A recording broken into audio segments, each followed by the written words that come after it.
Jadi itu maksudnya sejalan dengan firman Allah yang tadi, laqad khalaqnal insana fi ahsani taqwim, sungguh kami telah menciptakan manusia itu fi ahsan, dalam keadaan yang sangat baik.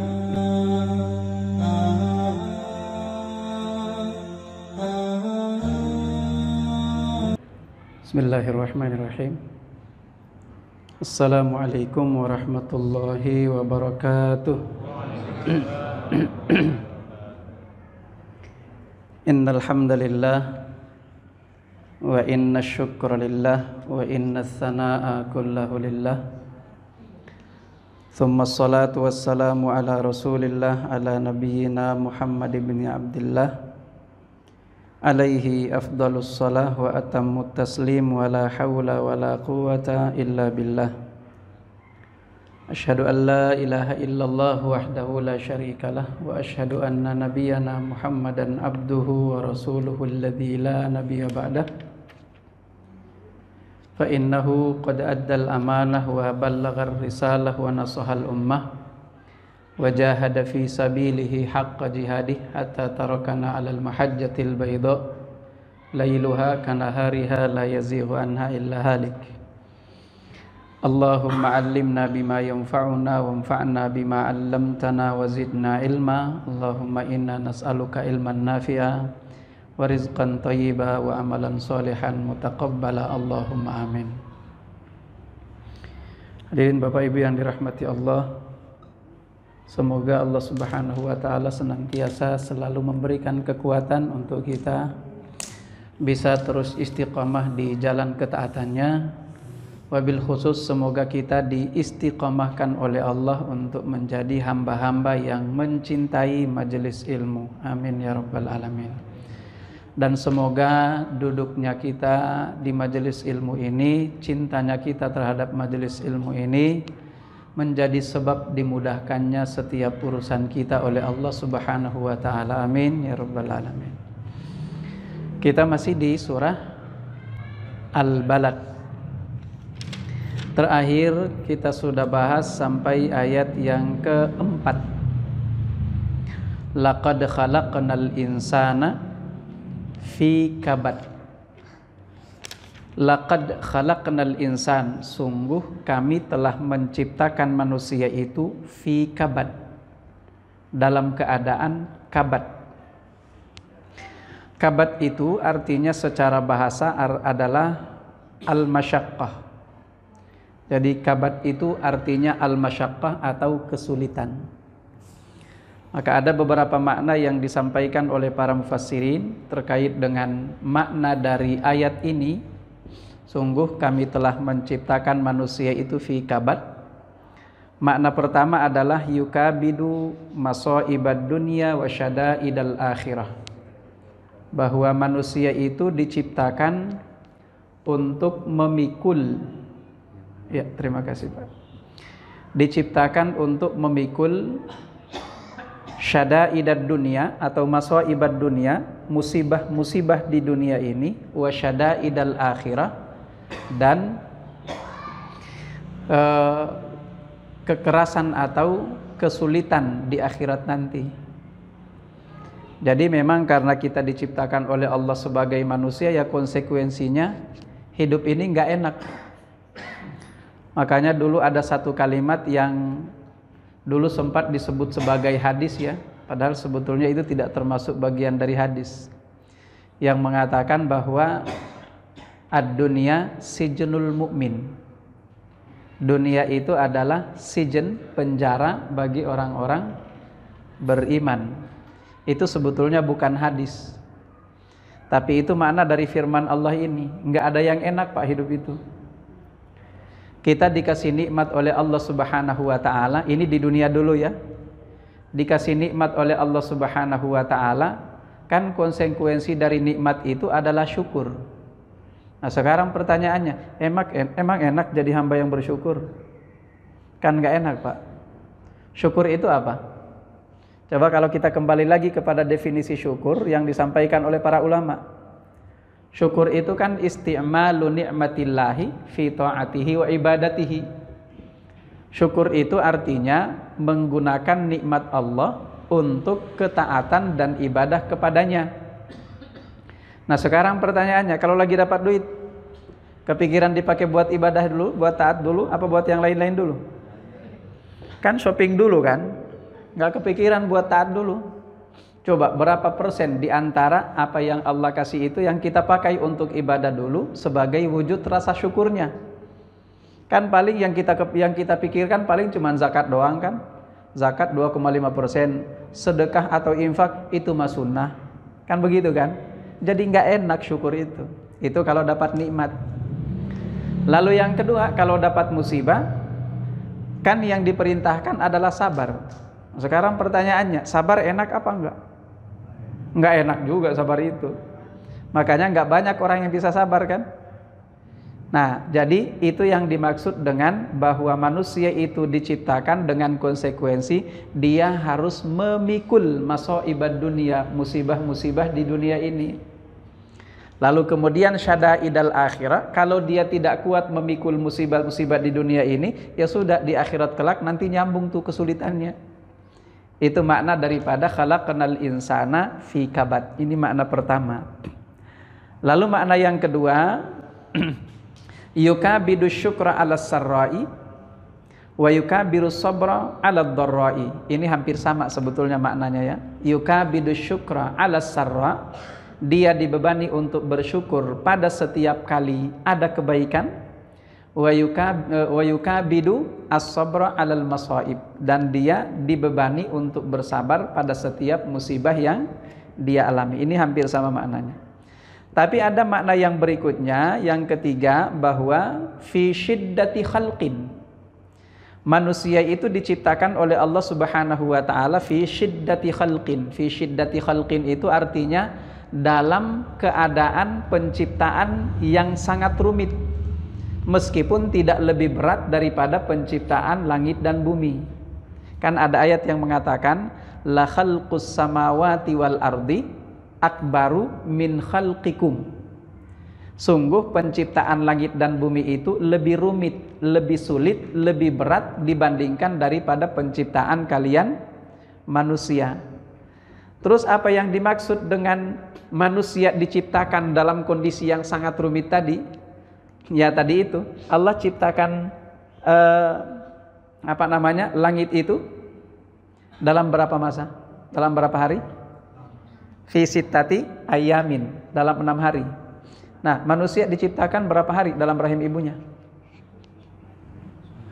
9 bulan 10 hari. Bukan berarti lebih sulit ya. Bukan berarti lebih sulit dibandingkan menciptakan langit dan bumi, tapi penciptaan manusia itu memang dibikin rumit oleh Allah Subhanahu wa taala. Gampang saja sebetulnya. Kalau istilah kita manusia, kalau Allah kepengen katakan simsalabim, jadi itu. Tapi simsalabimnya manusia, ya Allah bukan begitu ya. Kalau simsalabimnya Allah kan kun fayakun, jadi maka jadilah. Cuma ini sejalan dengan firman Allah yang ada dalam surah At-Tin. Surah At-Tin itu Allah katakan laqad khalaqnal insana fi ahsani taqwim. Jadi itu maksudnya sejalan dengan firman Allah yang tadi, laqad khalaqnal insana fi ahsani taqwim. Sungguh kami telah menciptakan manusia itu fi ahsan, dalam keadaan yang sangat baik. Itu yang paling sempurna, itu fi ahsani taqwim, penciptaan yang paling sempurna. Makanya kalau kita bandingkan coba, ada enggak yang anggota tubuhnya sesempurna manusia di seluruh alam ini? Kan enggak ada Pak? Enggak ada kan? Coba ngelihat makhluk-makhluk yang lain. Makhluk-makhluk yang lain itu ada yang enggak punya kaki, ya, ada yang enggak punya lidah karena dipakai buat sampo, ada yang enggak punya lidah dipakai buat sampo. Iya kan? Iya, buaya enggak punya lidah loh. Iya, lidahnya dibawa kemana? Di pot bunga itu dipakai buat sampo kan? Memang nggak punya lidah buaya. Ada yang nggak punya kuping, yang nggak punya kuping itu biawak, itu nggak punya kuping dia. Silakan aja teriak sekencang-kencangnya, selama dia nggak ngelihat, nggak ada tuh, dia nggak bakalan pernah bereaksi. Ya, sementara kita manusia ini diciptakan dalam kondisi yang paling sempurna. Itulah yang dimaksud dengan khalaqnal insana fi kabad. Kami ciptakan manusia itu memang dengan kondisi yang rumit, dibikin rumit oleh Allah Subhanahu wa taala. Sekarang pertanyaannya, terus apa hikmahnya di balik itu? Agar manusia itu bersyukur. Manusia itu bersyukur harusnya, karena diberi nikmat oleh Allah Subhanahu wa taala paling banyak ya manusia itu. Nah, itu makna yang ketiga. Lalu kemudian makna yang kedua, annahu jur'ul qalbi ghalidhul kabid. Yang dimaksud dengan khalaqnal insana fi kabad tadi itu bahwa manusia itu hatinya kebanyakan yang keras. Nah, jadi yang dimaksud adalah qalbnya, hatinya manusia itu. Makanya coba kalau dibandingkan antara manusia yang punya qalbun salim, hati yang selamat, hati yang lemah lembut, dibandingkan dengan manusia yang berhati keras, banyakan mana coba? Banyakan yang berhati keras, sampai yang sudah sholat sekalipun, iya kan?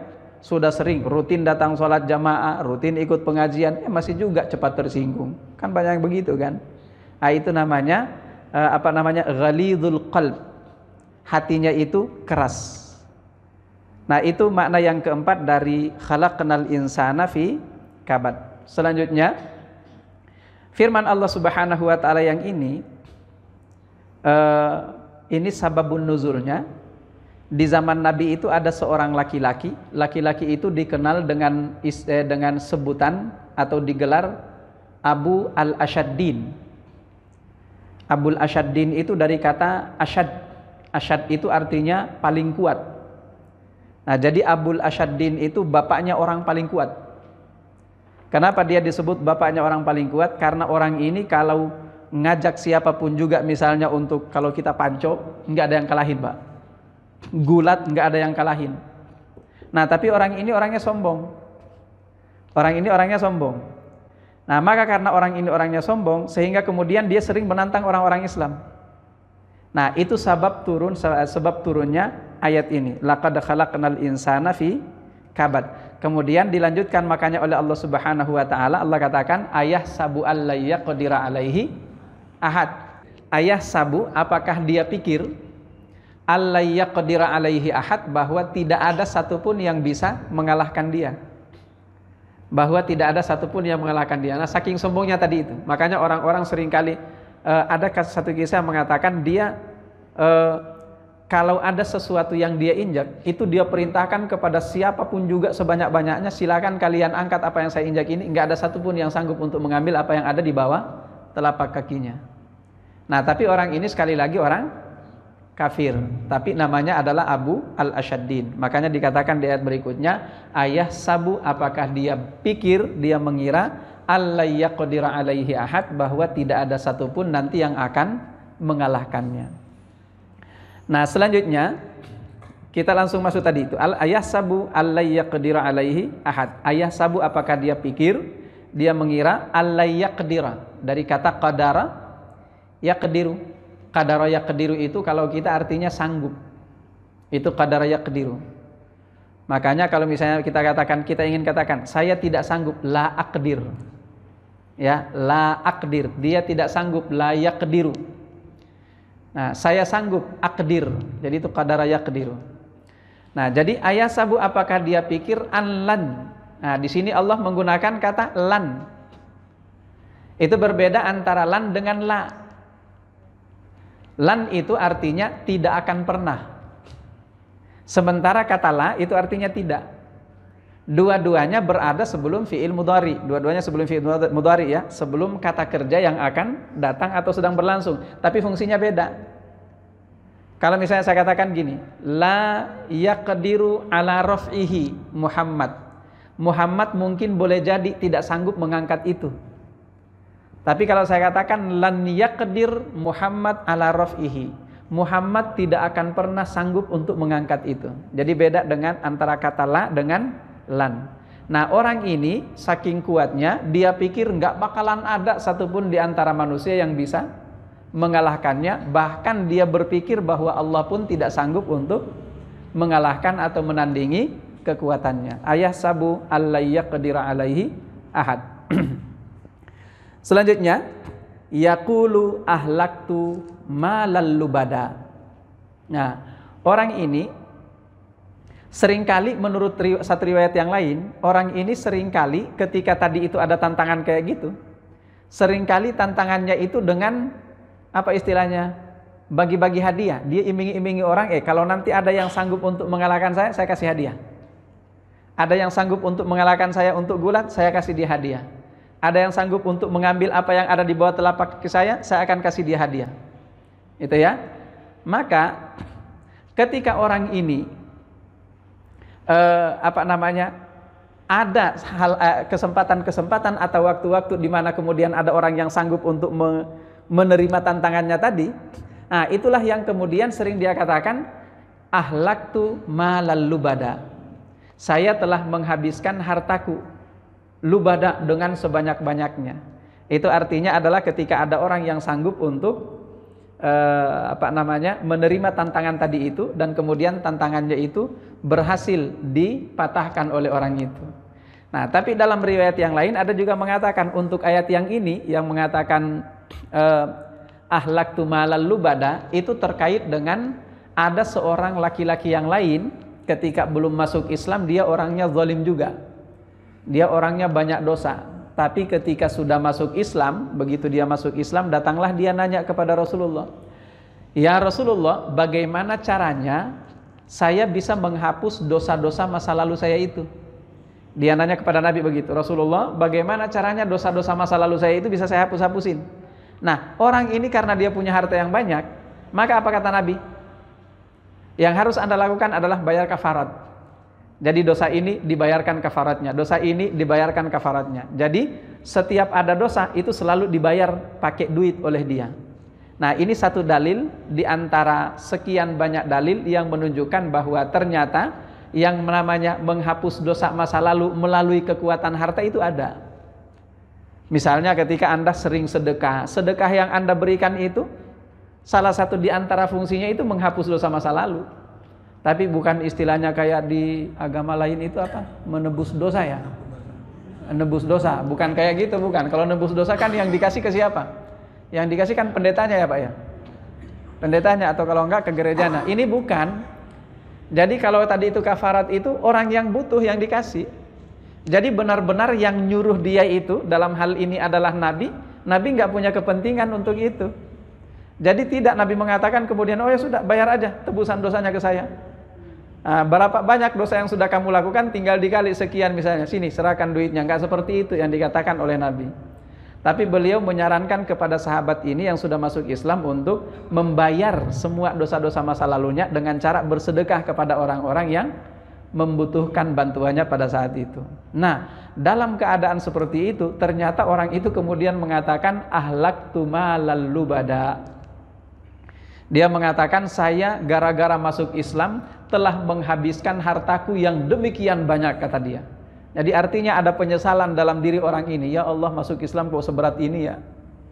Nah, itu juga pelajaran bagi kita bahwa pelajaran ini ya, pelajaran penting juga bahwa kalau ada orang yang baru masuk Islam, jangan kemudian dibebani dengan beban yang begitu berat langsung. Ini sering banyak yang nanya Pak. Banyak yang nanya, Pak, itu ada yang baru mau masuk Islam. Gimana tuh? Langsung disuruh sunat apa enggak? Orang baru masuk Islam langsung disuruh sunat. Itu gimana itu? Langsung kabur itu, enggak jadi masuk Islamnya. Ya Allah, gini amat jadi masuk Islam kok gini amat tantangannya gitu. Nah, itu artinya jangan, kalau ada orang yang baru masuk Islam, baru hijrah, baru mengenal agama ini, jangan dulu dibebani dengan yang berat-berat. Tunggu dulu sampai keimanannya itu sudah kuat, benar-benar sudah tertanam keyakinan itu dalam dirinya, siaplah dia berkorban saat itu apapun juga, maka mulai saat itu kemudian kita mulai bebani dia dengan beban-beban tertentu. Mudah-mudahan bisa dipahami ya. Nah, karena ini kata orang tadi itu, baru masuk Islam langsung disuruh. Tapi sebetulnya salah dia juga sih, siapa suruh nanya. Sebetulnya kalau tidak nanya itu ya nggak masalah juga sebetulnya. Nggak bakalan mungkin juga itu Nabi langsung menyuruh dia, kamu harus bayar ini enggak. Cuman karena dia nanya ya dikasih tahu oleh Nabi. Makanya dalam surah Al-Maidah itu juga ada ayat yang mengatakan gini, la tas'alu an asya'a in tubdalakum tasukum. Jangan pernah kalian bertanya tentang sesuatu di mana in tubdalakum, jika hal itu nampak jelas bagi kalian, itu justru dampaknya buruk bagi kalian. Makanya jangan banyak bertanya. Tapi ntar jangan, nggak ada yang nanya lagi kalau. Maksudnya kalau nggak terlalu penting, nggak usah terlalu banyak nanya. Karena itu karakter Bani Israel itu. Karakter Bani Israel salah satunya seperti itu tuh. Disuruh nyembeli sapi. Ya, habis disuruh nyembeli sapi, jenis kelaminnya apa? Jantan atau betina? Tuh ya, betina. Lalu setelah itu warnanya apa? Usianya berapa? Habis itu udah banyak nanya, giliran sudah jelas semuanya, kan mereka sendiri yang sulit kan? Hampir-hampir mereka tidak melakukan kewajiban yang diperintahkan oleh nabinya itu, karena mereka kesulitan pada akhirnya kan. Jadi udah, jangan terlalu banyak nanya. Kalau istilah anak sekarang, jangan terlalu banyak kepo. Apalagi kalau yang dikepoin itu nggak ada manfaatnya sama sekali. Nah, itu kira-kira pelajaran yang bisa kita ambil di sini. Nah, ketika sahabat itu yang baru masuk Islam ini kemudian menyesal dengan mengatakan ahlaktu malal lubada, gara-gara masuk Islam saya telah menghabiskan harta saya yang luar biasa banyaknya, dijawab langsung oleh Allah Subhanahu wa taala di ayat yang berikutnya. Apa kata Allah? Alam naj'al lahu ainain. Bukankah naj'al lahu ainain, kami telah menjadikan untuknya dua mata. Apalagi walisana wa syafatain, kami juga menciptakan untuk dia lisan, wa syafatain. Apa itu syafatain? Dua bibir. Syafatain. Lalu wahadainahun najdain. Lalu yang ketiga, kami berikan petunjuk kepada dia an-najdain. Najdain itu artinya dua jalan.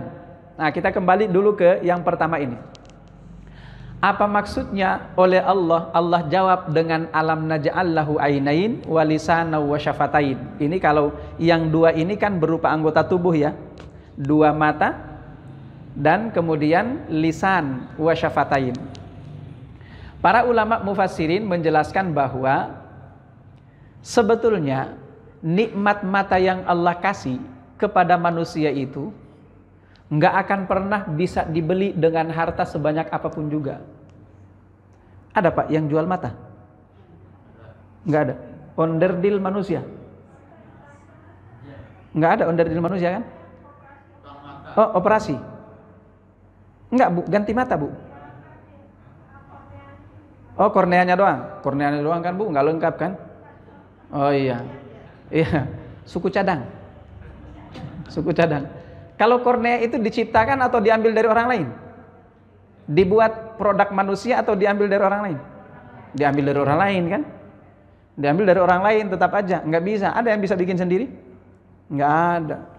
Suku cadang manusia nggak akan pernah ada toko kayak gitu tuh. Suku cadang manusia ada tangan, ada ini. Mata ini, mata sesederhana ini ya, Bapak Ibu yang dirahmati Allah, mata sesederhana ini ternyata luar biasa itu banyaknya lapisan-lapisan di dalamnya. Ada dokter mata di sini? Enggak ada spesialis mata ya? Enak tuh kalau ada spesialis mata kita tanya. Mulai dari lapisan paling luar itu ada apa? Di lapisan paling luar muncul katarak aja jadi masalah kan? Katarak aja jadi masalah tuh. Belum lagi lapisan paling dalam-dalamnya, itu banyak sekali ternyata jaringan-jaringannya. Nah, saya bukan dari kedokteran, nggak bisa menjelaskan lah. Yang jelas bahwa kalau kita paham kedokteran seharusnya makin meningkatkan keimanan kita. Jadi dua mata yang Allah ciptakan kepada kita nggak bakalan kebeli sampai kapanpun juga dengan harta sebanyak kapanpun juga. Itu nggak bisa itu. Ditambah lagi dengan lisan wa syafatain, lisan, lidah, lisan. Dan syafatain serta kedua bibir, itu artinya paket mulut. Paket mulut kita manusia ini, coba berapa banyak fungsinya itu? Ada yang pernah cabut gigi? Ada yang pernah cabut gigi? Ada. Coba sebelum dicabut giginya diapain? Dibius, suntik bius. Habis disuntik bius, coba bisa nggak nelan ludah? Bisa nggak nahan liurnya keluar? Nggak bisa Pak. Coba tuh. Nahan liur keluar aja ini tiba-tiba ngeceskan keluar, nggak bisa ditahan Pak. Kenapa? Udah nggak ada ototnya. Ototnya nggak jalan, cuman gara-gara bius doang. Artinya apa Bapak Ibu yang dirahmati Allah? Ini kalau kita lagi sariawan, Bapak Ibu mudah-mudahan nggak sering sariawan. Saya alhamdulillah langganan sariawan dari dulu. Itu kalau sariawan Bapak Ibu, Masya Allah, mau ngatur makanan, mau lari kemana, itu susahnya minta ampun. Jadi ternyata sesederhana ini, ternyata dia bisa tadi itu nahan airnya itu nggak keluar. Kemudian bisa mengarahkan makanan itu ke arah mana, ketika mau dikunyah dibawa kemana, itu luar biasa fungsinya di sini. Termasuk ketika Anda ngomong Bapak Ibu. Ketika Anda ngomong, coba kalau kita pikir, itu siapa yang bisa ngendaliin semuanya ya? Otak tiba-tiba mengatakan demikian, muncul kata-kata itu di lisan kita. Coba, kerjaan siapa yang bisa kayak gitu tuh?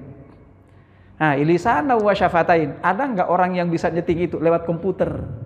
Di setting itu, bisa nggak? Nggak bisa Bapak Ibu. Nggak bisa sama sekali. Katanya sekarang ada robot yang bisa ngomong ya? Ada robot yang bisa ngomong? Ada kan? Ngomongnya nggak pakai lidah kayak kita kan? Nggak bisa. Pakai mikir juga nggak sih? Mana ada nggak pakai mikir kan? Nah, dua nikmat ini saja oleh Allah Subhanahu wa Ta'ala. Jangankan dua-duanya, satu aja dari yang dua disebut oleh Allah, nggak akan pernah bisa kebeli lagi oleh manusia itu. Itu ya, alam naj'allahu ainain wa lisanan wa syafatain. Tapi yang paling penting dari keduanya itu, yang paling penting yang ketiga, apa itu? Wa hadainahu an-najdain. Lalu kami kemudian memberikan kepada dia hidayah. Hidayah yang dimaksud di sini hidayah apa? Hidayah yang dimaksud di sini hidayah itu irsyad. Karena hidayah itu, saya ulangi lagi, hidayah itu ada tiga ya. Hidayah ada tiga. Pertama, hidayah itu wijdan. Hidayah itu wijdan itu insting manusia. Itu wijdan itu, api panas. Kalau Anda dari atas pasti jatuhnya ke bawah. Kalau jatuh ke bawah pasti sakit. Misalnya gitu ya. Kalau lapar ya makan. Pengen punya keturunan ya? Ya, berkeluarga, nikah. Itu namanya hidayah itu wijdan. Semua orang juga paham kayak gitu. Lalu kemudian yang kedua ada namanya hidayah itu irsyad itu. Hidayah itu irsyad itu apa? Hidayah itu irsyad itu adalah Al-Quran dan hadis Rasulullah Sallallahu Alaihi Wasallam. Itu disebut hidayah itu irsyad.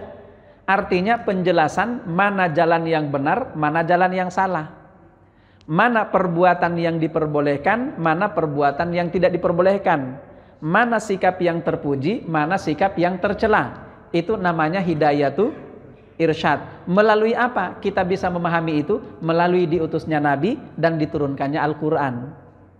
Nah, maka ketika Allah katakan di sini hadainahun najdain, itu artinya kami sudah berikan kepada Anda itu bekal, di mana dengan bekal itu Anda bisa membedakan mana yang hak, mana yang batil, mana yang benar, mana yang salah, mana yang terpuji, mana yang tercela, mana jalan yang menjadikan Anda selamat, mana jalan yang menjadikan Anda tersesat atau celaka.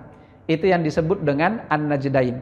Tapi perhatikan, ketika Allah menyebutkan jalan yang dimaksud di dalam ayat ini, Allah menggunakan kata najd. Najd itu sebetulnya dari segi bahasa bukan jalan artinya, tapi najd itu artinya ketinggian. Makanya ada daerah di Jazirah Arab sana itu namanya Najd. Saya belum pernah ke sana, tapi kata para ulama kenapa dia disebut Najd? Karena dia berada di ketinggian. Itu ya. Jadi an-Najd itu artinya ketinggian. Daerah yang lebih tinggi dibandingkan yang lain, itu Najd. Nah, maka kemudian disebut sebagai najdain, atau mohon maaf, najd itu juga artinya menonjol. Maka mohon maaf, ini jangan ada yang tersinggung. Ini kata para ulama loh, para mufassirin ya. Ada di antara para ulama yang mengatakan, oh, an-najdain yang dimaksud itu adalah mohon maaf payudara wanita. Iya. Ada pendapat para mufassirin yang mengatakan seperti itu. Kenapa? Dia disebut sebagai najdain di situ. Alasannya karena pertama dia menonjol, lalu yang kedua bayi itu nggak pakai nyari pasti langsung dapat itu. Iya, karena dia seperti hidayah, seperti petunjuk bagi seorang bayi. Itu namanya najdain. Nah, sekarang kita kembali. Kenapa menonjol? Allah menggunakan istilah menonjol untuk dua jalan di sini. Jawabannya karena ketika Allah mengutus para nabi dengan membawa kitab dari Allah Subhanahu wa Ta'ala untuk masing-masing kaum, masing-masing umat, dengan itu sebetulnya jalan antara yang hak dengan yang batil itu sudah menonjol. Bisa dipahami kira-kira? Kelihatan, semua paham, tinggal Anda mau ikut atau tidak. Sebetulnya seperti itu. Orang kan sudah pada tahu kan, pengen masuk surga ya sholat. Kan orang-orang sudah tahu kan. Jadi sebetulnya modal dasar untuk bisa, modal dasar ya, untuk bisa membedakan ini baik, ini buruk, itu manusia rata-rata udah tahu. Kenapa? Karena jalan itu menonjol, jalan itu nampak, jalan itu lebih tinggi, lebih kelihatan, nampak ke permukaan dibandingkan daripada yang lain. Nah, itu makna daripada hadainahu an-najdain. Kami memberikan kepadanya petunjuk berupa an-najdain, dua jalan, yaitu jalan yang baik dan jalan yang buruk. Wahadainahu an-najdain. Lalu selanjutnya falaqtahamal aqabah. Tapi permasalahannya, ketika kami sudah memberikan petunjuk kepada dia, kami bekali dia dengan 2 mata. Nah, lalu fala iqtahamal aqabah. Tapi permasalahannya orang ini la iqtahama. Dia tidak menempuh al-aqabah, jalan yang sulit. Maksudnya gimana ini Bapak Ibu? Manusia itu dibekali mata. Sebetulnya mata untuk apa sih? Melihat kan? Kalau tidak melihat ya membaca. Apa yang kita lihat? Yang kita lihat itu ya tanda-tanda kekuasaan Allah, kan kelihatan Pak. Kita bisa pelajari, ya Allah angkasa itu begitu tingginya misalnya. Bintang-bintang kok begini dan begitu. Dengan mata kita bisa melihat semuanya. Dengan mata kita bisa baca Al-Quran. Dengan mata kita bisa mempelajari fenomena alam. Dengan mata kita bisa mempelajari sifat-sifat orang. Artinya dengan mata kita mengambil hidayah itu. Dengan mata kita mengambil hidayah. Lalu kemudian dengan lisan dan kedua bibir kita ini, dengan lisan dan kedua bibir kita ini, harusnya kita punya kewajiban untuk menasihati orang. Makanya perhatikan ada hadis Nabi yang mengatakan gini, ad-dinu an-nasihah.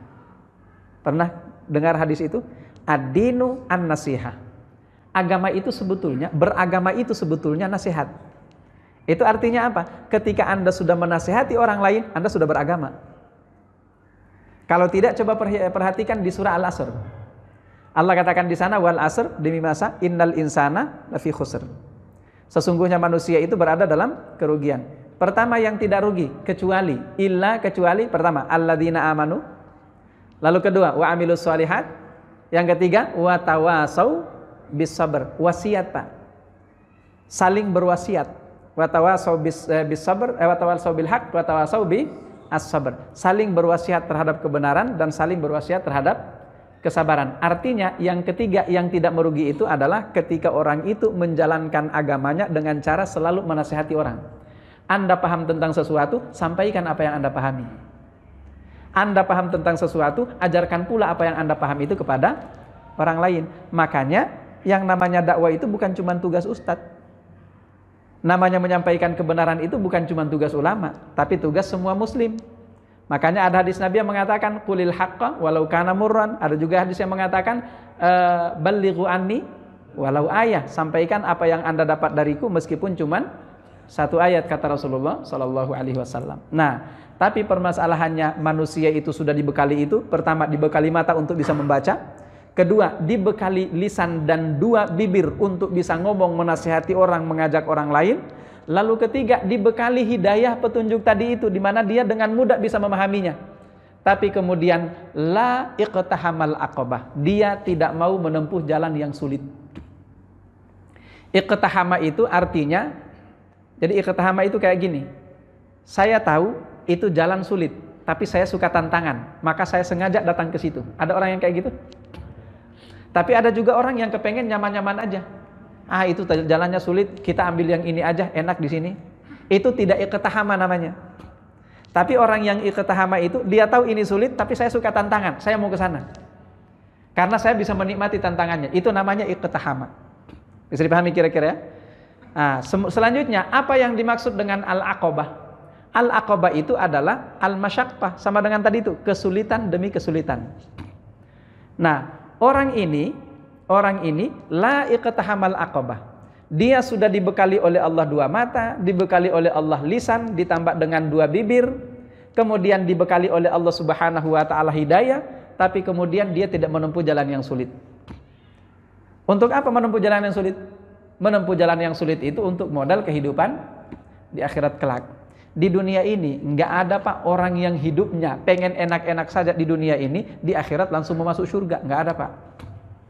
Di dunianya harus ditahan-tahan.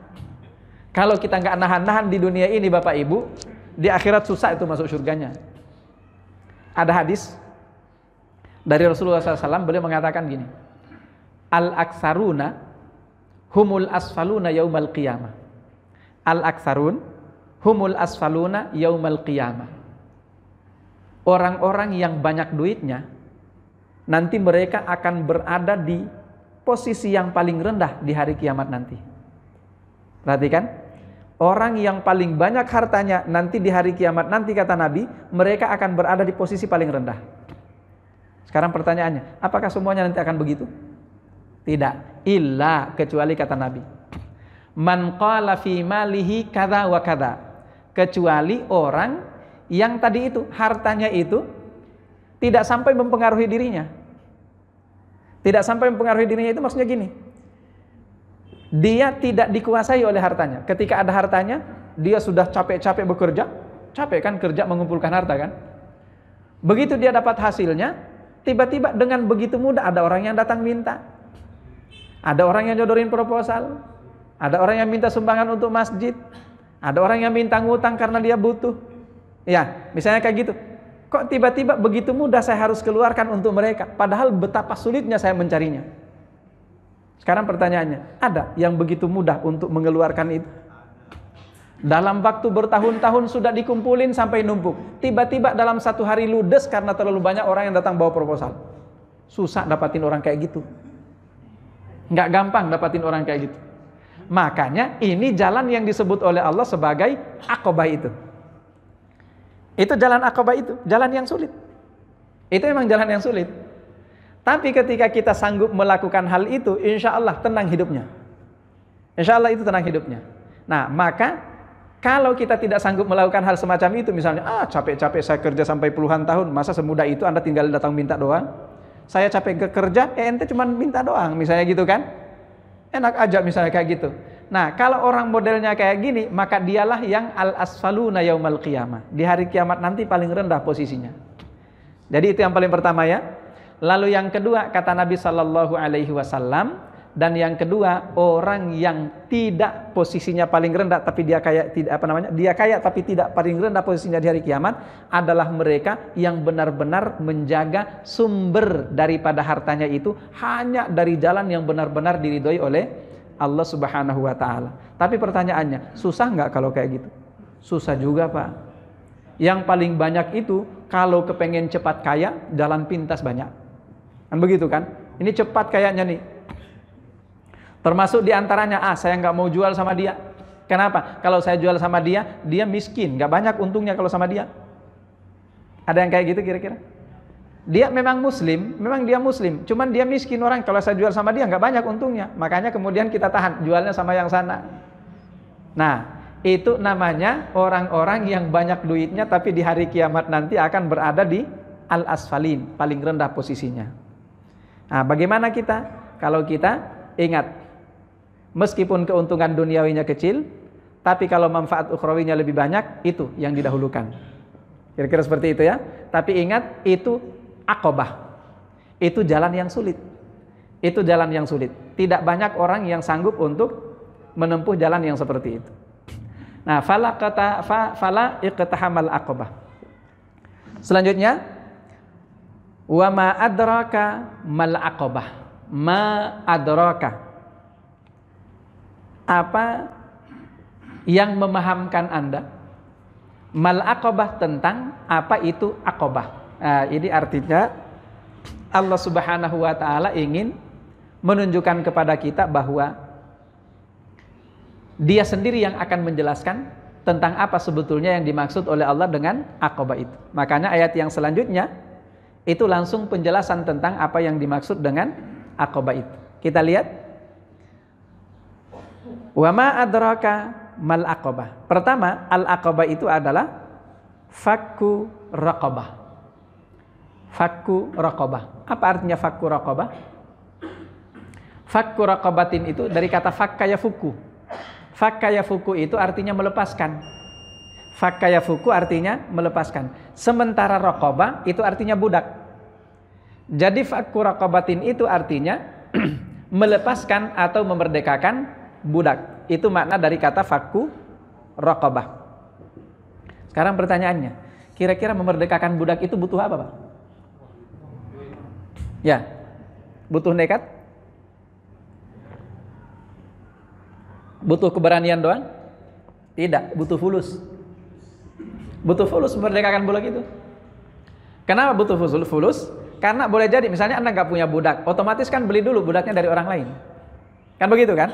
Baru setelah itu, namanya budak kan Anda beli, itu harta Anda, bagian daripada harta Anda. Tapi kemudian dengan rela, dengan sukarela, Anda lepaskan itu menjadikan dia merdeka, sehingga harta itu jadi hilang.